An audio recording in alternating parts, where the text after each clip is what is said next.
Yes, we are live. Good day, everyone. That's right, we're back podcasting in the garage again. So, just got back from some business travel, and he just got back doing some business stuff. That's right, it's Brian Strauser. So anyway, stand by, I'm going to do my little intro for the podcast life, and then you guys are going to hang out and catch up with, what did I say? I think we're going to be going with The Struggle is Real today. And you'll get that theme in a few minutes. And then obviously some Wilderness 101 racing updates. There's some bikes in the background. So if you're new to the show, yeah, we like the bike. All right. So stand by, guys. All right. Good day and good evening, ladies and gentlemen. Welcome back to a new Live the Fuel podcast episode live from this old garage. That's right. It's my giant garage behind my very old house. And we've only recorded, I think, one or two other podcasts in here. So for the regular listeners of the show, that's right, the only gentleman to ever join me to record a podcast in this old garage is none other than the founder of the Strauser Project, somebody who might have a little bit more passion about cycling than even me. Welcome back to the show. Thanks, Brian Scott. Strauser. So, Thanks, Scott. Always nice to be hanging out in somebody's garage. yeah, right? I mean, well, let's see. To be fair, I think we actually only did record one other show in this garage, and then we did one in your garage. So now we're back to my garage. So one thing I guess we could say to the listeners, if you have a garage and you got some space, we could set up a couple of chairs. We're always looking for different garages to sit in and Yeah, chat. there we go. If There's you a might theme have here. something like that. There's a theme here, yeah. I mean, to be fair, we're not really that classy. We have squat rack behind me, some horse stall rubber mats underneath me, very CrossFit-esque. I think these are my camp chairs that we're chilling in that also serve as ski season tailgating chairs in the parking lots of Blue Mountain. And then obviously a box to do box jumps on, which also serves as a great table. So Yeah, it's nice. I'm sporting a pair of Carhartts with about 8 hours worth of dirt on them from a deck I was just remodeling in Emmaus. So yeah, we're always for new doing it listeners up. and watchers, the guy knows how to work with wood. I mean, legitimately. Did an amazing headboard for me off of old wood that I demoed out of this garage. There used to be giant shelves from behind where Brian is sitting right now.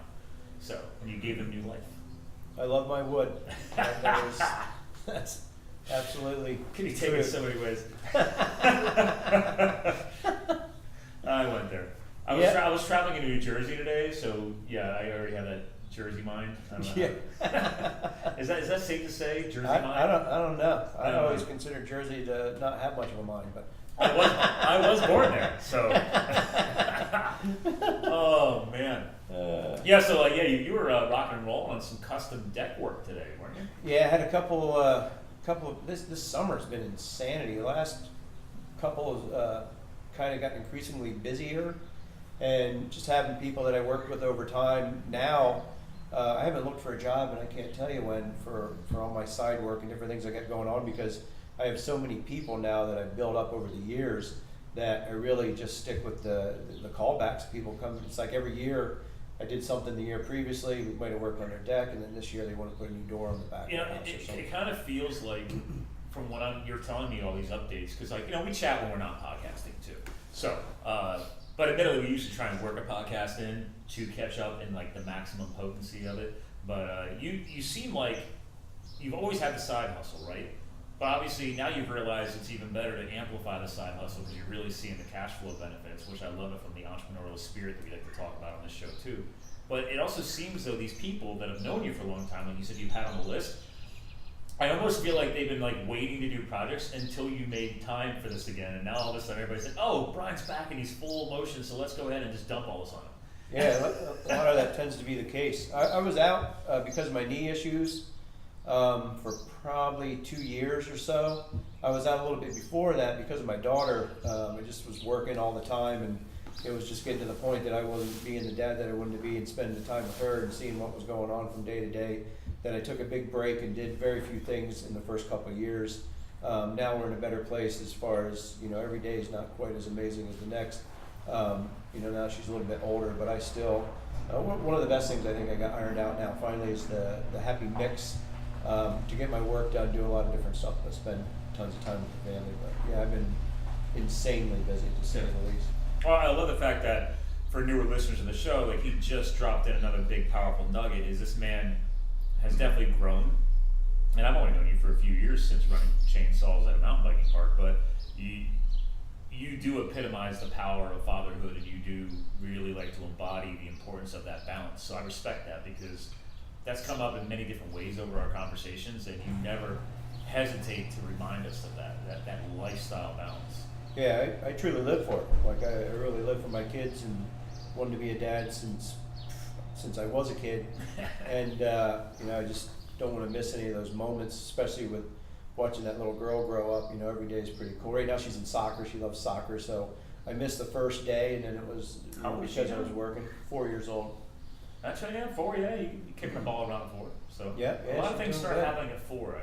I think I hear about like my buddy Jason, his kid's 4, and that kid's ripping on a bike.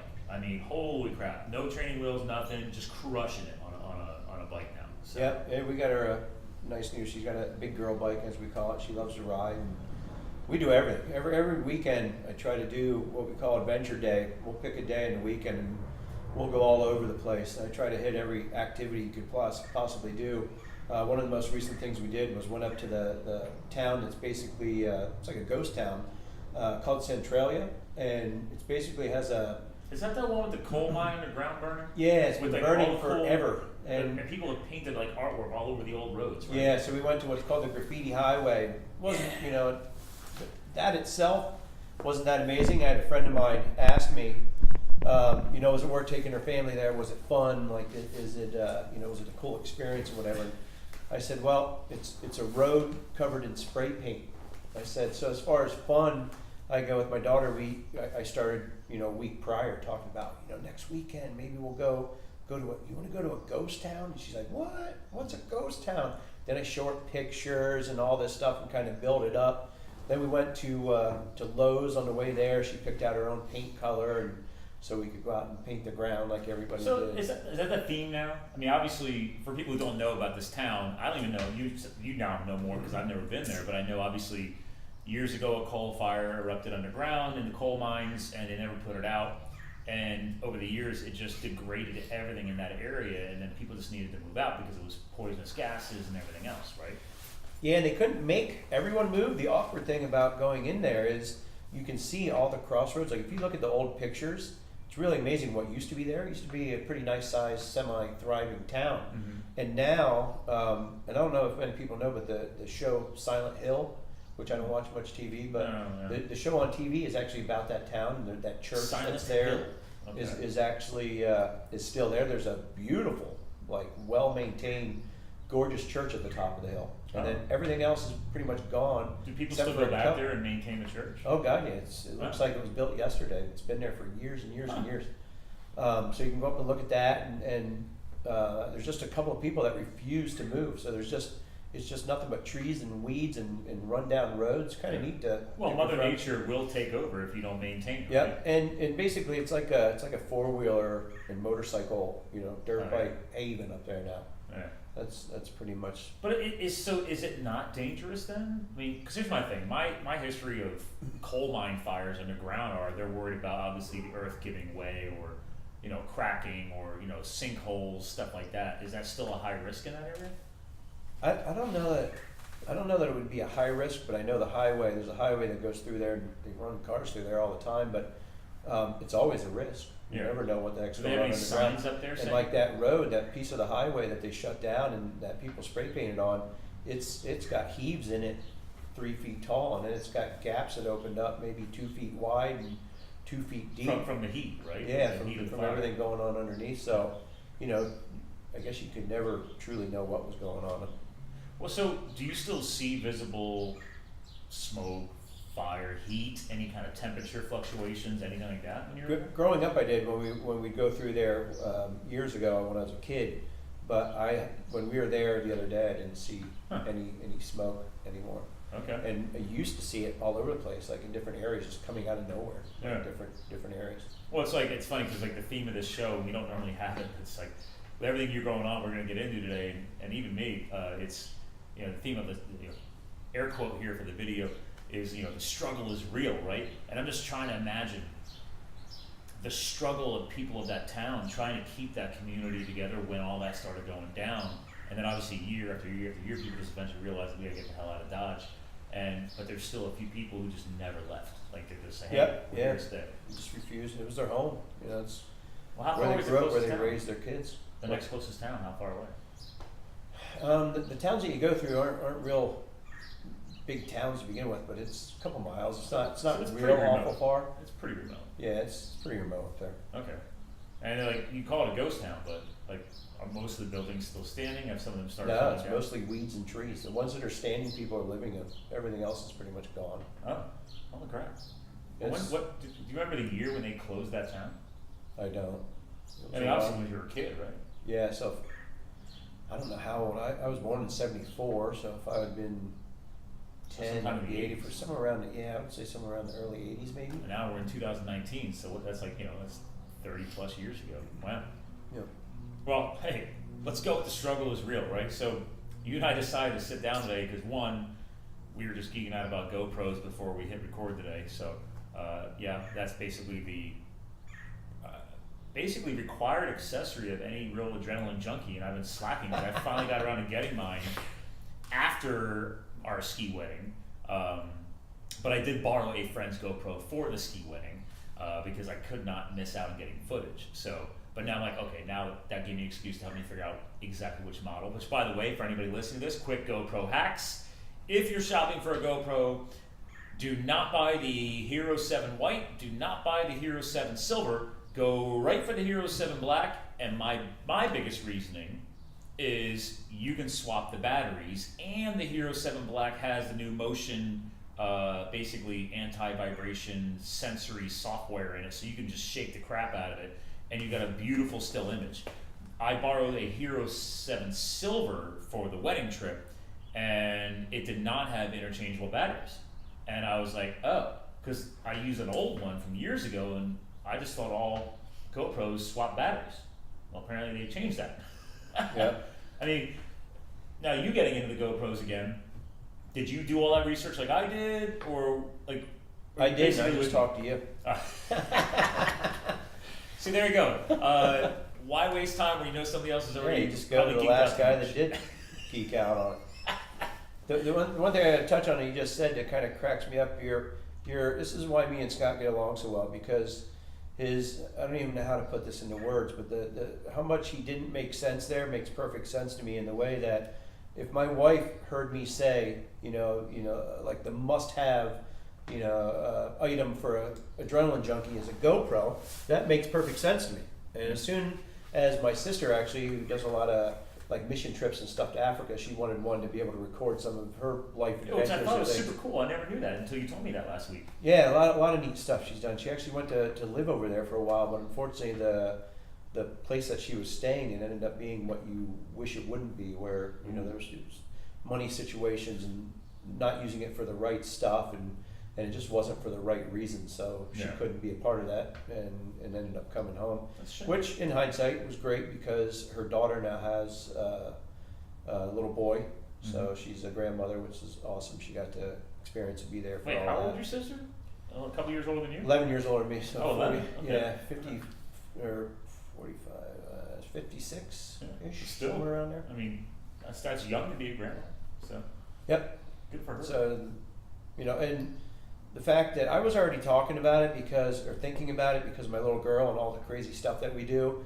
And I have a diary that I've been writing in ever since she was born of everything, because one of the most disturbing things to me was to think about all the time and effort I put into my kid and all these awesome experiences and things that we do. And then you grow up and you don't know that they ever did that for you. You're a Right. parent. So I have a really cool book with a really neat saying on it that now I don't write in it as much because she's a little bit older and we'll go a week or two without doing different things. But any first of anything that we did, like that trip to the graffiti highway, I wrote about it. Things that we said, stuff that she did, the color of the paint she used, like just Well, all you're these. basically cataloging, the newer verbiage of blog. It's not a blog. It's not online. Right? Yep. It's your own internal blog. And then I guess now with a GoPro you could vlog. Yeah. And when she's old enough, and I'm not writing in it anymore, and everything's she's remembering everything and experiencing this stuff in like a different level, I'm gonna make, being woodwork and stuff, I'm gonna make a really cool box to put it in, and I'm gonna give it to her as something. I haven't decided. I'll know when the time is right, but it'll either be like an 18th birthday, 21st, maybe when she gets married. I don't know how long I'll hoard onto that thing until I decide to give it to her. But I'm gonna wait for something special. Or when she starts going into the surprise her teens with it. when they're acting out, and you need to remind her of how awesome a relationship you have when she's acting out. Because I feel like everybody has said that every kid, especially a daughter, will eventually do that. Yeah. It's gonna happen. I'm sorry, bro. I know you love. I was an asshole.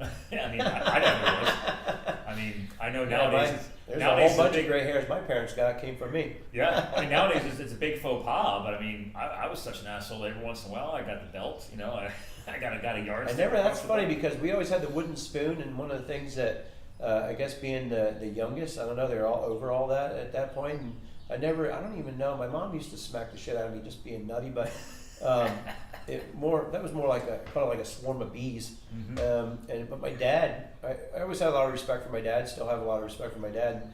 He would say stuff like, either call me a dipshit. That would be about the extent of it. Yeah. But the biggest thing he could do to me to upset me is just tell me that I let him down. And Oh yeah. because There you go. that's just not something I want to do. No. So There you go. that was all I needed to hear. Parenting tips, people. I mean, hold your kids accountable. I mean, I turned out somewhat all right. Yeah, I'll semi spank my daughter, maybe ish. Yeah. But I We need don't to really hit talk about somebody to parenting get much on things this show, but it's a part of life. I'm sorry. I really do appreciate how I was raised. Whether you want to promote a spanking or a yardstick or a fly swatter or or a belt, and the belt was rare. I just promote discipline. I don't care how you get it. Now I'm not for hitting your kid. That makes no sense to me. To No, the it's gotta be extent of some timed people to do it. Yeah, Yeah. not meaning that what was done when he was wrong. I mean, I smacked my kid. Yeah. But I mean, I'm not saying like, no, beat the shit out of your kid. That's how No. you get him to do stuff. But if I have to smack my kid behind after telling her 5 times and Yeah. explaining something to her, she's still not getting it. Then she's sitting on the chair and I'm smacking her ass. But Yeah. My dad threw me once across the room because I swore and said the F word to my mom. And obviously I was too young to say something like that, but it wasn't just because I said it, it was because it was in a very disrespectful way. And he didn't stand for that. And I got to go and say hi to our dogs because when I went airborne across the kitchen, I landed, I slid across the floor right into the mud room where the dogs were laying. And they jumped, I still remember this day, they jumped up and sprinted out of there as I landed into the coat rack next to them. So, yeah, good times. it happens. People wonder why I like jumping my bike. I was raised in the air from time to time. So, but hey, the struggle is real, right? Speaking of which, Speaking of discipline. let's get into some dirt. Talk about Yeah, a little bit of some things going on here with the biking world.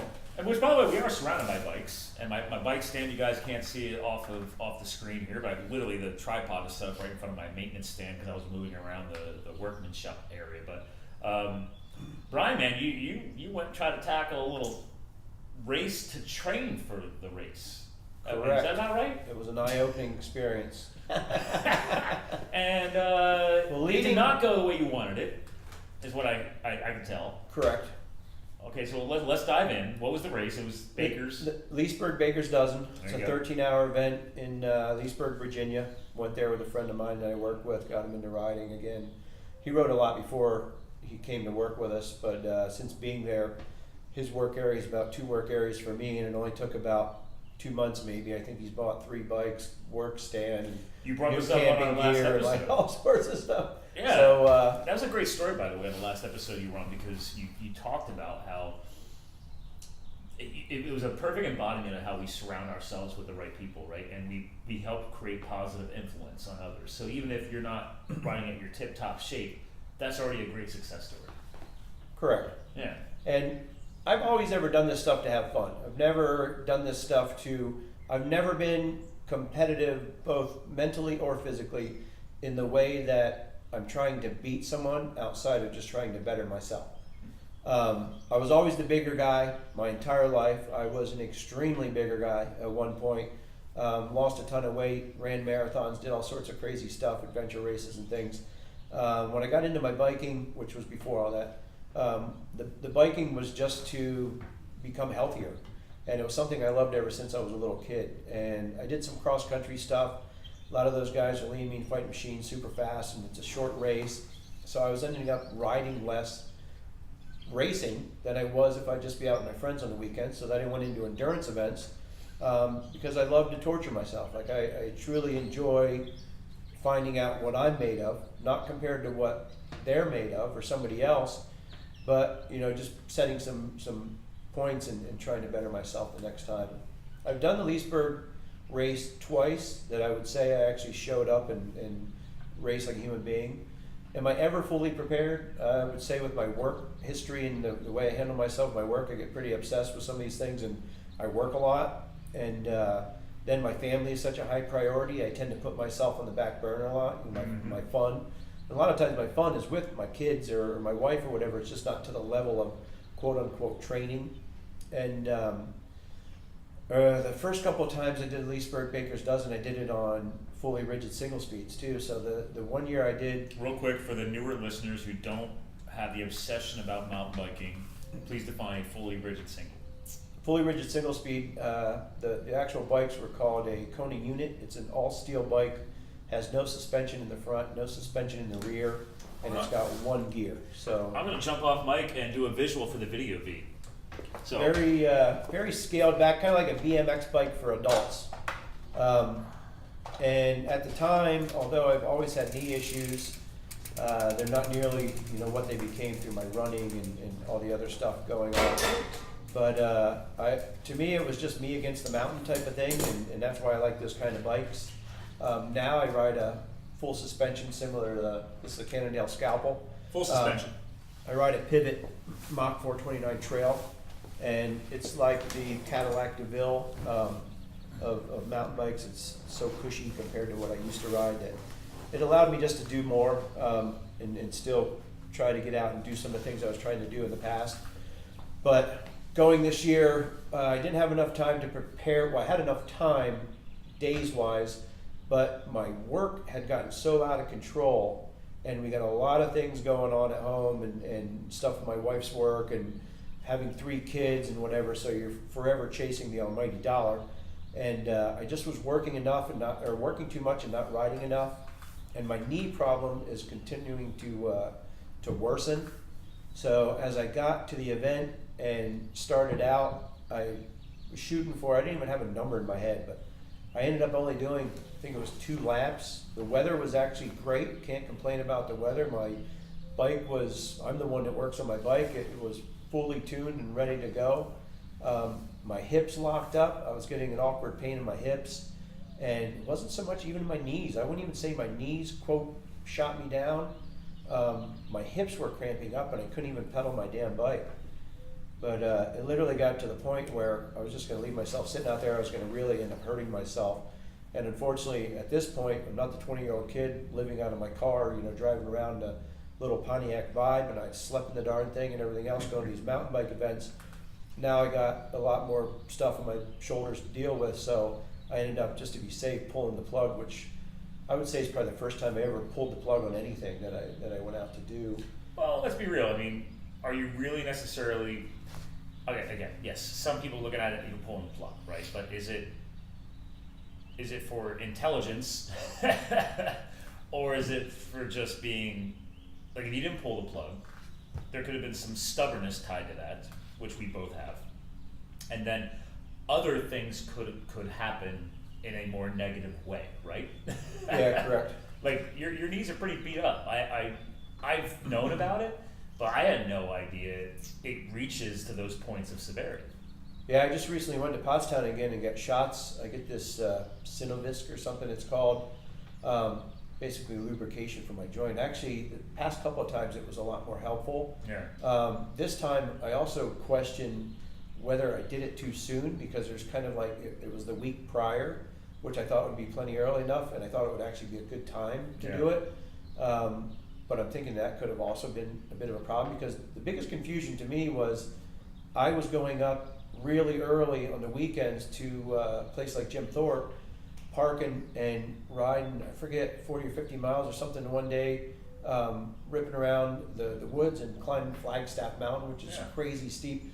The Leesburg Bakers Dozen is almost flat as far as what I would consider mountain biking. So what I was doing in Jim Thorpe was to prepare me for the wilderness, not for Leesburg. Leesburg was fun. So yeah, for people that aren't familiar with Jim Thorpe, the terrain up there, you are kind of tucked into, there's river cutting through there, so you have a lot of different terrain shifts. So we can relate this to fitness, because you and I get it, because you're a former trainer, it was more interval training, right? Yep. Versus the longer stretch endurance style. Yeah. Yeah. And just climbing. I would go up there to just ride uphill. Okay.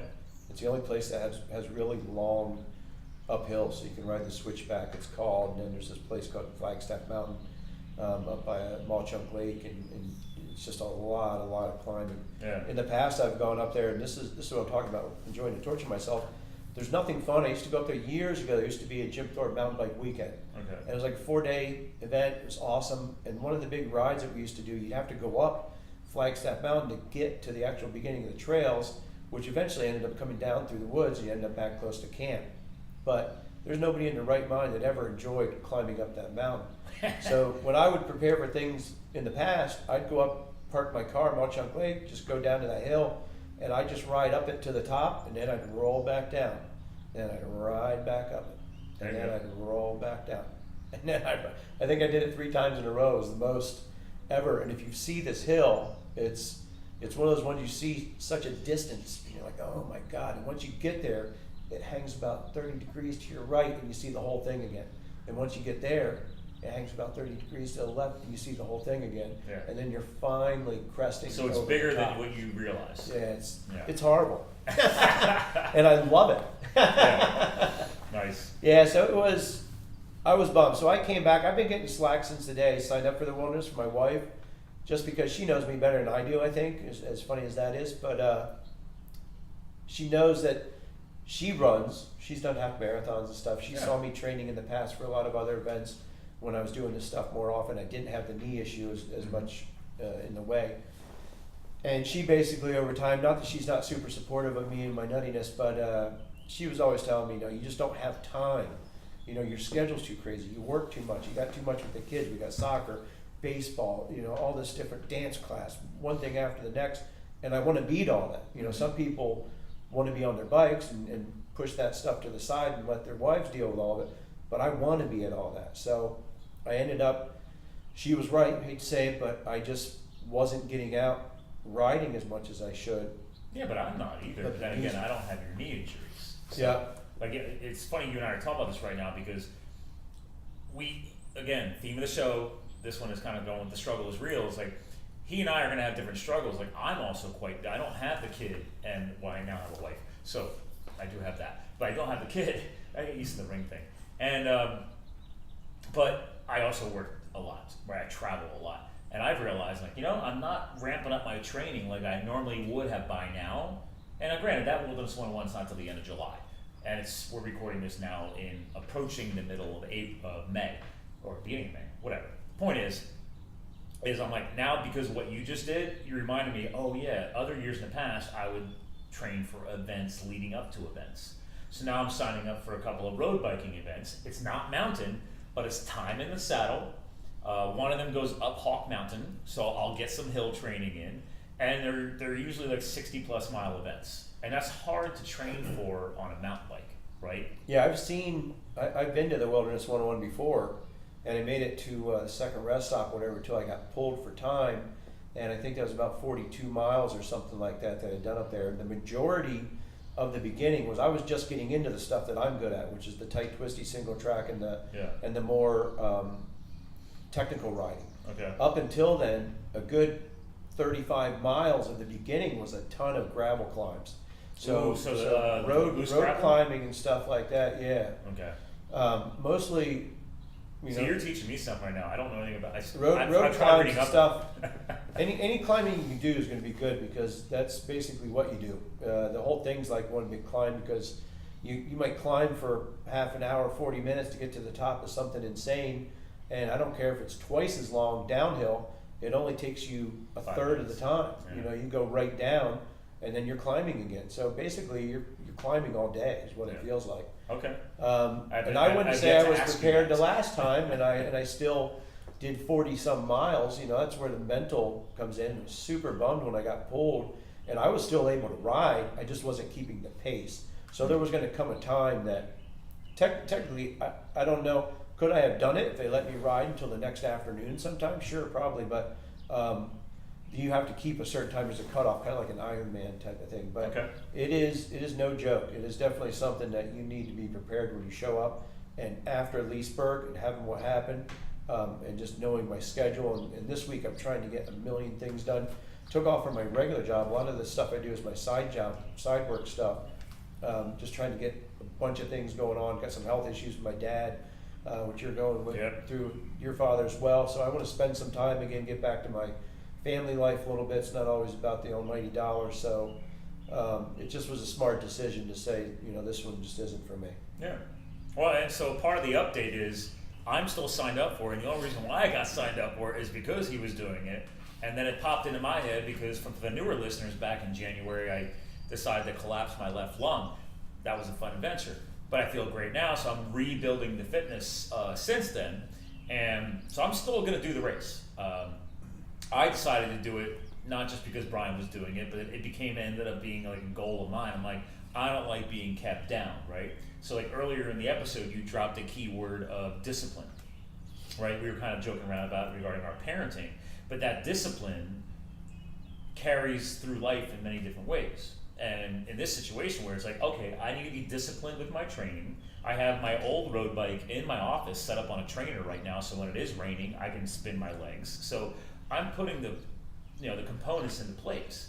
But in the end, I still have to be disciplined enough to put the time in. I got to spend time in the saddle. For me, it's not always about the legs. It's also about like your butt. Like you got to. People who don't do long distance cycling events. Oh yeah. Your butt and your taint. There's a million things. Will be quite long. I don't care how good of a chamois you have in your bike shorts. That long of a race. Like I've never done a 100-mile mountain bike race. The longest ones I did in Colorado, I did some in the Rocky Mountain Endurance Race Series. Those were 65ers. And I can't stress enough. It's not even 100 miles. Like it is. You are riding to the moon in this ride. You need to go out and climb your ass off. Every time I could get on my bike, the only turn I made was uphill. If there was a way to go left or right and one was uphill, I went uphill because that's the best thing you do is just literally climb your ass off preparing for this thing. Because that's what it is. You know, it's just a huge climbing event. So it's all about granny gear. Well, yeah, a lot. For people who don't bike, granny gear meaning the easy, faster spinning gear on your drivetrain. So if you had a single speed, as you referred to earlier, you only have one gear, so you have to be prepared to suffer. I never asked you, so what is the expected completion time? Not to win it, but like what is the average time it takes to do the Wilderness 101? It's got to be an all-day event. It is an all-day event. I forget what the actual cutoff is. I don't know if they're coming in. You leave really early, so I think you go out at like. They're probably starting pre-sunrise. Either 7. No, it's like 7 or 8. They bang this big gong in the morning, which is pretty funny.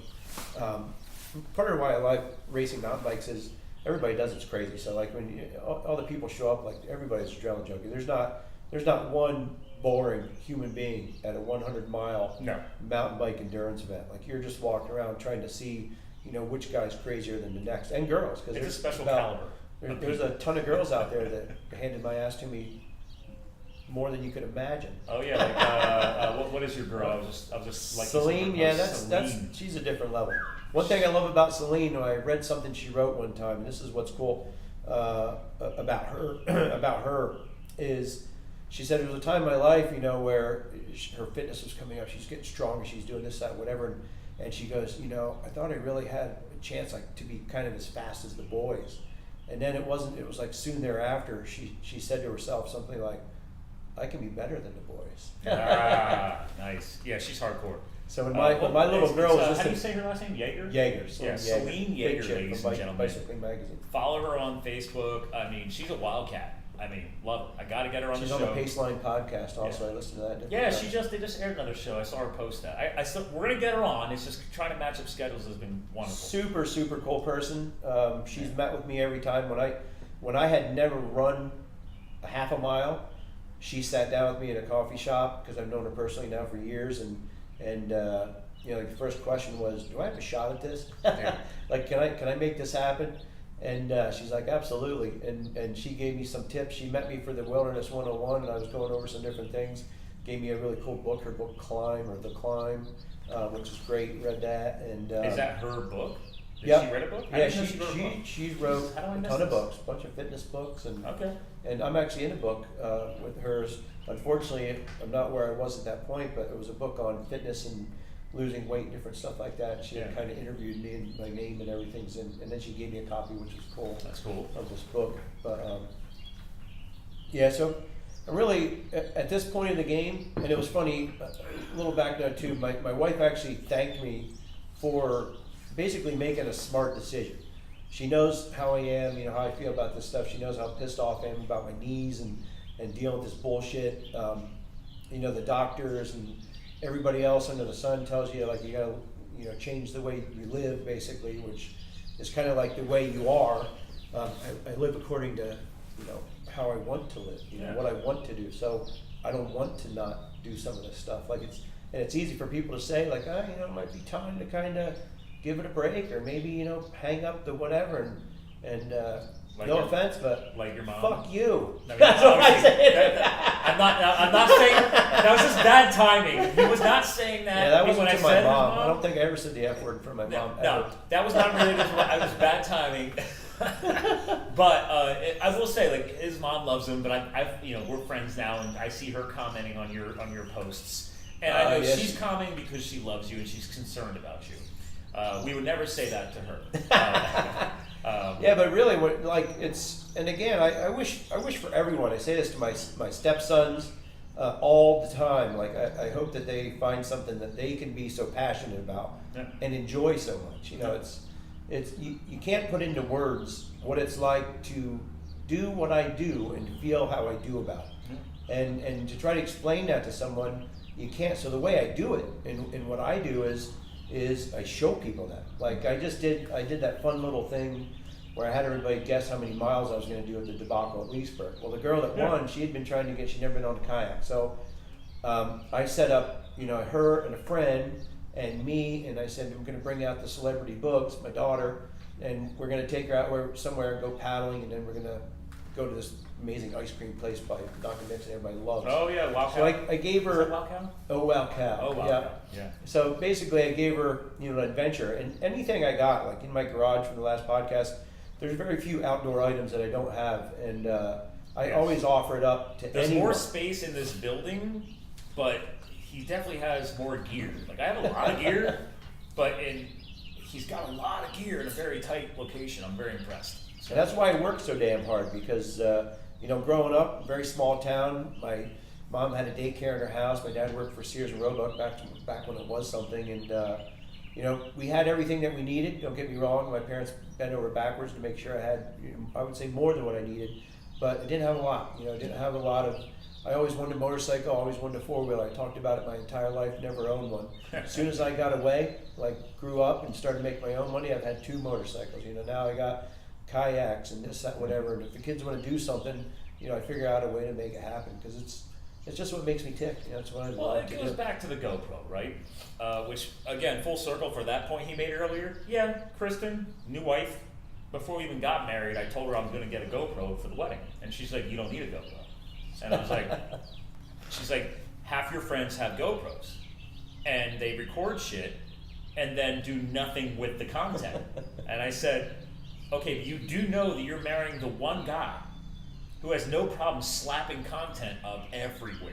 So out of anybody in our inner circle, I'm the guy that should have a GoPro. So obviously, I bought the GoPro. I just got one because you did, and it just sounded cool. Well, see, there you go. Wait a minute, hold on, that just got documented. So does that mean I'm going to hear it from your wife? Because, like, if she ever hears this or watches this, that means I just got held accountable. Yeah, she don't even know I got one I'll yet. take it. I'll take it. Well, anyway, so, but the point is that I love the fact, though, that we're making a joke about buying something that, and this is totally first world problems, right? Let's be real. There's people out there who struggle. There's people out there trying to make the extra side cash. I love the fact that you define that you have these goals, and that's why you have the side hustles. Like, dude, I'm doing this to do these other things. And I love the fact that you tied what can be considered a very expensive purchase, right? But you tied it for you and your sister to very important things that are tied to passion. So your sister obviously cares a lot about her international activities and giving back. You and I both know that I care a lot about for-purpose activities. That's one of the reasons why you and I have connected. The GoPro is going to be more than just slapping it on my bike, right? We've just recently, in the past week or two, I haven't gotten the paperwork back yet, but I now have started the process to finally create a not-for-profit. It's going to be called, as long as the government likes it, it's going to be called Fuel Foundations. And this will be the first episode we've even talked about it, really. And I've already named Brian as one of the trustees, as well as Kristen, because she's the wife, and I need somebody to keep me in check. Brian and I have already just casually, through shits and giggles randomness, did a few not-for-profit activities in the past year just relating to bikes. And one of the things that was annoying was our boy Steve LeBrake. We got to hook up John with that new hand trike. And I was like, dude, or hand bike. And I said, it would have been nice to help Steve tie whatever he's doing to a not-for-profit. And then I know we eventually want to help John get his going, but he's a busy guy, and shout out to John. And but it's what the hell? Why don't I just do it myself? Yeah, So, I'm psyched. Fuel Foundations is in motion. This is one of those things, because one, note to self, this doesn't involve my knees, so I can do a whole hell of a lot of, for this, Yeah. sitting. Yes, like we are right now. So, Yeah. it's, the struggle is real with the Yeah. knee situation lately, but I'm real excited for this, because there's a lot of different things, a lot of different ideas and stuff I have, and even my son, who's my stepson's taken after me with some different things he's got coming up with helping kids get on skateboards. He's really into Yeah. skateboarding, which I've been up until I was 42 and Well, blew my knee apart. But the annoying thing with the paperwork process is just so for anybody who ever wants to start a 501c3, feel free to reach out. I'm not going to enjoy consulting on it, but I can at least talk to it now. They really want you to define what your charity is standing for. And it's hard because the reason why I chose Fuel Foundations is not because fuel obviously is a big part of my brand and what I'm trying to embody and fuel people, but I want to have some of the freedom to help multiple organizations or vice versa, right? So John cares a lot about living with cerebral palsy, so I want to be able to help him, and that's why we kind of tied together the bike projects. So usually, just like Live the Fuel, the brand is tying together health and fitness and lifestyle. So as long as the government lets me, I want to be able to help multiple things. So why not bleed over into skateboard activities if there's somebody who needs some support and we can raise money? The biggest reason why I did this is to create a vehicle, right? I, a year and a half ago, decided to turn Live the Fuel into a for-purpose business model. You know, I talked a little about that, but I set aside a percentage of my gross income for nonprofit activities. Well, now this is the next step, because I could literally just take that money and now put it right into a foundation that can then help other groups or organizations who might not have their 501c3 status. And one thing that you and I realized was, shout out to the Jandal family, right? They stepped up through a grant at that bike project, and I was like, holy crap, because I had no idea that he had a cousin that was living with cerebral palsy. So he didn't even skip a heartbeat, didn't even care if we had a 501c3 or not, which was awesome. But there's a lot of people out there that do want to see that. They want to know that the money is being tied. Oh, and obviously some people just want to be able to write off more of their taxes. So okay, let's create the vehicle. It's kind of what's the old Field of Dreams? If you build it, they will come type of thing. What if that is? So that's why I'm doing this. Maybe we start off small and we're only doing one bike a year. But I also have my Hot Shots 19 project every year, right? I give back with a CrossFit workout honoring the fallen 19 Granite Mountain Hot Shots, my brothers from my old career. So it's great. I'm definitely gonna be tying that to it. We ended up going with, a theme around these health and fitness related type of activities in the bylaws, which I'm still getting documented, which you'll see. So again, this is all, ladies and gentlemen, this is literally very fresh. I think I told you last week. Yep. Yeah, but I'm looking forward to having Brian on the council because he gets it. And I think that's something that I wanted to have come up on this show is that that theme of struggle is real. He just was honest with you guys, dude, he's never backed down from a race, and He's not backing down. He's just recognizing where he's at and not sacrificing his lifestyle that he's built for him, his wife, and his daughter. So I respect that. I wanted to make sure you knew that. And he's already volunteered to still stay in my corner, which I have a feeling I'm going to need because I haven't done a 65-mile mountain bike race since living in Colorado, and that was 2012. So it won't be an easy drive. No, it's going to suck, right? It won't be an easy drive. We're going to be embracing the suck. It wasn't that easy after 40-some miles up there, let alone doing it after 100. Okay, all right. So yeah, I'm not going to enjoy my life that day. But yeah, kind of with the theme of the show, though, right? Like, that's why we do these things. I'm twisted. I like to break myself down to rebuild myself, right? Well, on that note, too, like, part of what I started before, I got off on a tangent. My wife thanked me for being smart enough and just making that smart decision to back down from this. She said it just was the right thing to do right now. Yeah. And she says it's just too much, it's too much for anymore. You got too much going on. Not that you can't do it or couldn't have done it at one time, but just now's not the time and whatever, it's just not the event for you. And I looked at her real seriously when I lay in bed. I said, I know, I agree with you 100%. And, it just sucks when you're into this stuff and you really wish you were at a different place or whatever. And then I paused for a second. I looked at her and said, doesn't mean I won't sign up for it again. I don't care. And it was like $150 or something like that. And I just donated to a good group of guys that run a really cool event. I don't care about that in the slightest. I don't miss that $150 at all. But you know what's cool about that is, and not to cut you off because I want you to keep going with that theme, but real quick on that is that, well, just because you don't ride in it doesn't mean you didn't.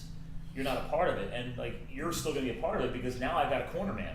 Like we were going to kind of be each other's corner men. I mean, I don't know if we would even end up riding together or pacing together because usually I tell people to ride their own race. Yeah, you really can't. No, you got to do your own thing. I wouldn't want to be riding with someone. You're my resident expert. I'm going into this with he's actually basically becoming my little unofficial coach, right? Because he's actually done the ride, he's done the research. So you're already, even though you're not doing the ride, you're actually serving another purpose and still benefiting from the process. I even thought since I'm going to be up there, after we talk and stuff, I might even contact them if there's something I could do volunteer-wise. Yeah. I'm a pretty good bike mechanic and got a pickup that I can throw a ton of gear in, whatever. If I have to drive around, help people if they got problems. Well, dude, what if they do they have, what do you call them, like not pit stop areas, but don't they have like little rest stops and stuff? Yep, there's stops. Hydration stations, stuff like that. Yeah, There you go. probably going to get involved in at least doing something like that. Yeah. Would be cool. So there you go. You're giving back to your fellow nutballs. Yep. See, but knowing you would probably pick, if you had a choice, if I were you, I would pick the stage like between 60 to 100, because then like the hurt is probably going to be on people's faces. There's probably a lot of dirt and salt and shit all over our faces, and knowing you'd probably want to be there later on and really see the suffering. I used to go root on a bunch of people when they were in running races and stuff, and I'd be riding my bike around rooting on a bunch of friends that I had racing and stuff, and I would always, my favorite part of the race was a lot of people would leave and take off, and I'd hang out at the end for a little while, and then a lot of times I'd ride my bike from home, to Timbuktu to watch this race and then ride back. But I always like to ride back through the people. It's not the people that win the race that are, seasoned veterans and hardcore runners that it's amazing what they did, and I give them all the props in the world, but it's the people that really made huge changes and are, maybe struggling with 100 different things that are coming in last, that are just dying and still pushing through that last little bit. Yeah. I love to go out to those people and like holler and say stuff and pump them up when they're finishing towards the end of the race. Those are the people that are really going through hell. The guy that comes through first, he's a machine. God bless him. The guys Wilderness 101, they come ripping through the finish as fast as they went out the gate in the start. So it's great. You high five them. They won. It's amazing. But that poor guy that comes in, the last 10 guys, those guys are all but dead. And it's funny you're bringing that up. I remember I did a Leadville qualifier. That sucks. Again, it's a metric century basically, so 60 plus miles. But these are qualified. If you guys ever heard of Leadville, Colorado, Leadville is at 10,000 feet. So they have a famous running race there because it's altitude, and they have a famous mountain biking race there. But you have to qualify to go there. So I did a Leadville qualifier, but it was down in Texas, outside of San Antonio, on I forget the name of the ranch. That was my worst race ever. I had every possible mechanical bullshit problem go wrong on my bike. Like every lap I had a mechanical. It was beyond frustrating. But you made me think of it just now because I was one of those late guys. Like I was desperate because I wanted to make the cutoff time, and you have to finish it in like under 7 hours to qualify. And it got to the point where like I was down to the granny gear chainring. I literally sheared off the pins because I was running a triple back then on the front.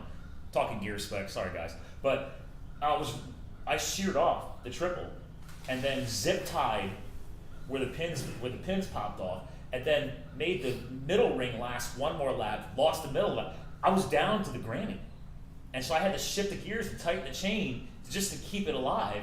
So I finished in granny, and there wasn't it was a small race, so there wasn't a lot of people left. There wasn't a lot of people there. There was like 5 to 10 people maybe sitting there like clapping everybody in, like you're saying, and I appreciated that so much because like those people hung out, and even though all the big finishers had already crushed it like hour 6 or whatever, so that means a lot. People don't understand that. It's not always the big events too that are some of the most memorable events, or in the realm of things that suck. If you're local to this area, Lehigh Valley, Pennsylvania, there's an event at the Trexler Zoo called Quadzilla. Oh yeah. It's a 9-mile trail run with hills that are almost as steep that you could crawl up like a ladder.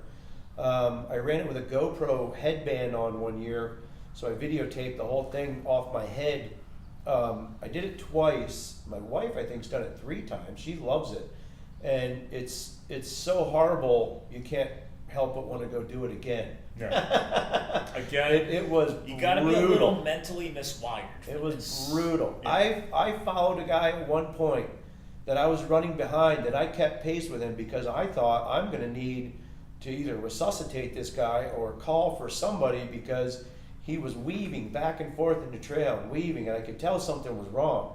And then finally, he just lost his whereabouts and literally fell over the bank. So I ran up and kind of helped him up, and are you okay? And he's like semi-mumbling and whatever. And he's like, I'm okay. And I said, are you sure? Maybe you want to wait, I'll send somebody back. And he's like, no, I'm okay. And he kept running, so I just hung with him for a while. And then I ended up going up ahead a little bit and told the people at this, the watermelon stop, if anybody's ever done the event, it's very well known. Yeah. Because it's like a gourmet meal when you're out there doing this thing, when you come across this watermelon. And I said, check on this guy, gave a description of his clothing and stuff. If you don't see him within 20 minutes, send somebody back because he's in bad shape. And didn't that guy finish too? He finished the whole damn thing. Yeah. But so that was just that event was a 9-mile event. I run the Philly Marathon. I don't ever talk about the Philly Marathon. I hated it. It was boring. They put mile markers every mile. You might as well throw knives at me. If nobody wants to run 26 miles and know every mile where they're at. I remember we got that. Garmin's and every bullshit under the sun. Yeah. You don't need to keep reminding us with a billboard how slow this thing's going. But see, they did that on the. I didn't do the Philly one, but I did the Marine Corps marathon down in D.C. That was my first marathon, and I never even did a 5K before that, and that sucked because I didn't know what I was getting myself into. yeah, it's I never did painful. organized It's like running. almost physically painful looking at those signs every For mile. me, it got worse after mile 15. Once you start, I didn't really notice the signs until like mile 15, and then it's like, shit.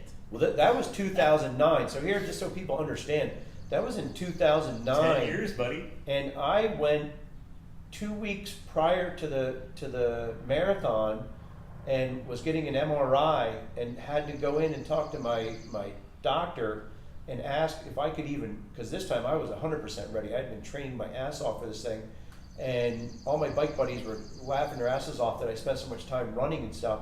And I had to ask whether or not I could physically do it, that I would not destroy my knee to the point that I just would never walk again. It was that bad. And that was 10 years ago. And then all the stuff that I've done So after you've had that. these knee issues a long time, bro. Oh, Yeah. long time. It's funny you bring that up because I did my marathon in 2008, and I also had an IT issue lockup because I was rushing my training because I never was doing. I was a cyclist. I was teaching spinning classes. I figured I could just train in 3 months and be ready for a marathon. You really should be training for at least 6 months. But I didn't know. Next thing you know, the IT band's all jacked up. My knees tight as hell. And that's how I found, that's my story of how I found the power of chiropractic care and massage therapy and everything else. But same thing, and real quick, for passionate runners out there, dude, if you have no injuries and you're just built for running, keep going. I just personally do not enjoy running unless I do a Spartan race, because that's more torturous, and we're miswired that way, so that's why I promote it. But I don't really do running events anymore because of the knees. I don't like the damage.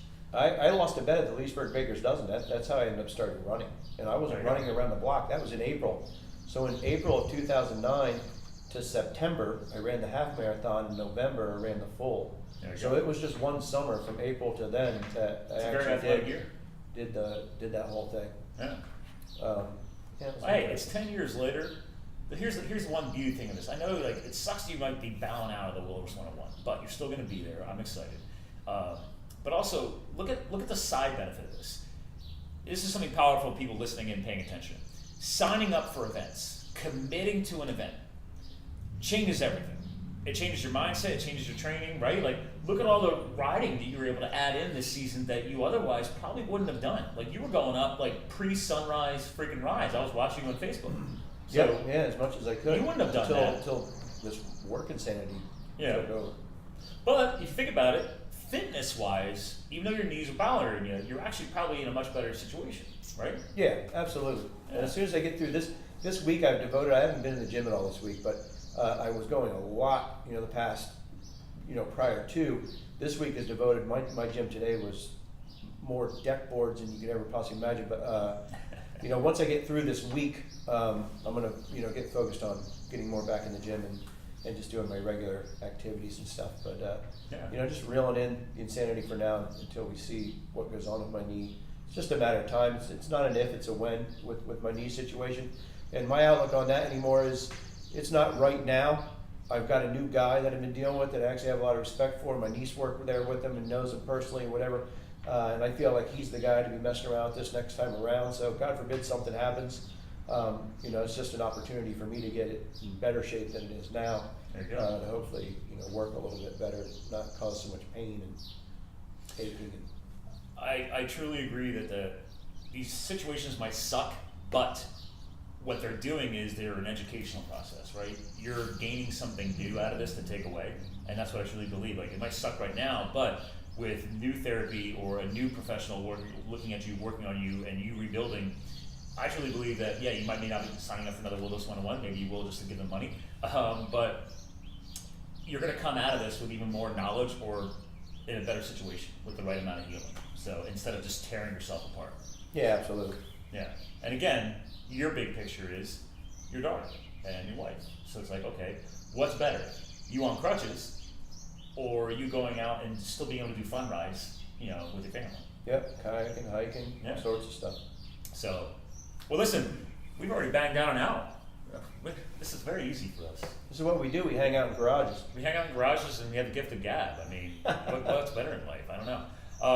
By the way, since last time you were here, as you could tell, the stickers made it out. Nice. You guys can't see it off camera. It's on my Instagram, but I have a Most massive. Of you wouldn't understand. I have a massive sticker collection, and I've had this toolbox that only had 5 stickers on it. So I finally covered it as much as possible with as many cool stickers that I needed to get out in there.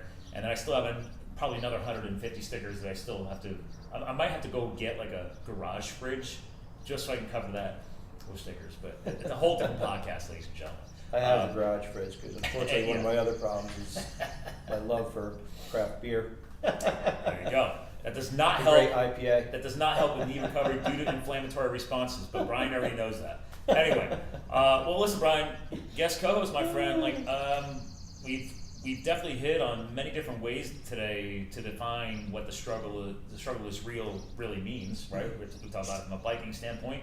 We talked about it from an old ghost town standpoint, people having to move on in life, knee recovery, Wilderness 101 updates, launching of Fuel Foundation. That's a whole new chapter that you're going to help be a part of. Very psyched about that. So, I don't know, what do you want to sum up, man? Final words? How do you want to sum up the end of the show? I guess for today, one of the things I put on Facebook a lot, I'm going to leave with basically, one word that I kind of live by and helps me kind of keep my head in the right place, and I post it on Facebook a lot, tag it on to a bunch of different things that come across, and it's the word perspective. You know, I may have hurt my knee and can't do this nutty bike event, but I've done many. I've done more things at this point in my life than I ever thought I would have done, coming from the little town that I did, and you know, I didn't even know all this stuff was going on out here in this world. You know, all these crazy events and all these nutty people, and how much fun you can have. Emphasis on nutty. So, so you know, it's all about perspective to me. I wrap myself around all the right people. I was just at John Dilgen's this past weekend. I put a custom cat door in. Our buddy John Dilgen, young man, is living with more pain than I could ever possibly understand.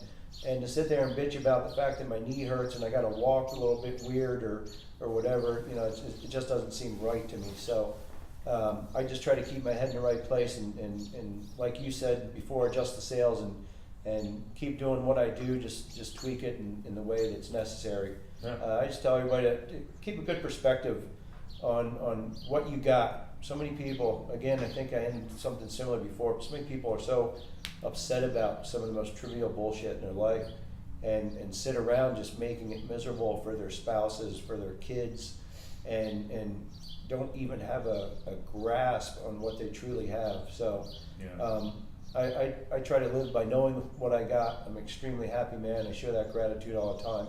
And I try to give back to as many people as I can because it's just the way I think it should be. So keep a perspective out there. Keep your head up, and if shit happens, you know, learn to get around it. There you go.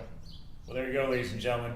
Another update with the great Brian Strauser, the Strauser Project. Thanks for hanging with us in the garage.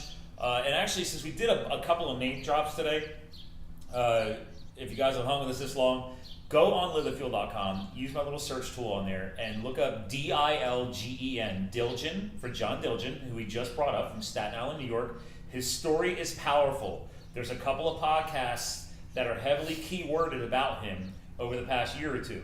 You need to go listen to them. And then the other John from the Bike Project is John Lahutsky. So that's Lahutsky, right? Okay. Correct. Search for that, Lahutsky.